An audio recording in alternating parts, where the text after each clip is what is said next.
പുറത്തുനിന്ന് വീട്ടിലേക്ക് കയറാൻ സ്ഥാപിച്ച ലിഫ്റ്റിൽ തലകുടുങ്ങി 75-കാരൻ മരിച്ചു.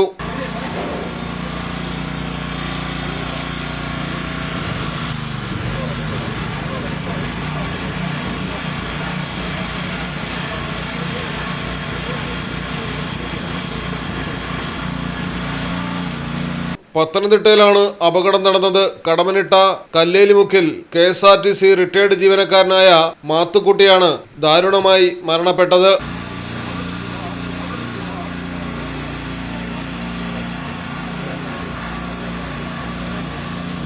ശാരീരിക പരിമിതികൾ കാരണം റോഡിൽ നിന്ന് വീട്ടിലേക്ക് കയറാനായി ലിഫ്റ്റ് സ്ഥാപിച്ചിരുന്നു.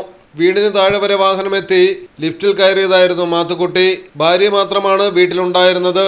ലിഫ്റ്റിൽ സഞ്ചരിക്കവേ കരണ്ട് പോയപ്പോൾ തല പുറത്തേക്കിട്ട് കുടുങ്ങിയതാകാമെന്നാണ് പ്രാഥമിക നിഗമനം. അപകടം കണ്ട് ലിഫ്റ്റ് വെട്ടിപ്പൊളിക്കാൻ ഭാര്യ ശ്രമിച്ചെങ്കിലും സാധിച്ചില്ല.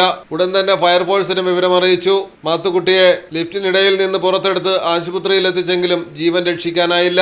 സാധാരണ രീതിയിലുള്ള ലിഫ്റ്റ് അല്ല ഇത്. വീടിന് പുറത്ത് സ്ക്വയർ പൈപ്പുകളും മറ്റും ഉപയോഗിച്ചാണ് നിർമ്മിച്ചിരിക്കുന്നത്. കറണ്ട് പോയപ്പോൾ സ്ക്വയർ പൈപ്പുകൾക്കിടയിൽ തലകുടുങ്ങി ജീവൻ നഷ്ടമായതാകാമെന്നാണ് പോലീസ് ഉറപ്പിക്കുന്നത്. മക്കൾ വിദേശത്താണ്. മലയാളം ടെലിവിഷൻ, പത്തനംതിട്ട.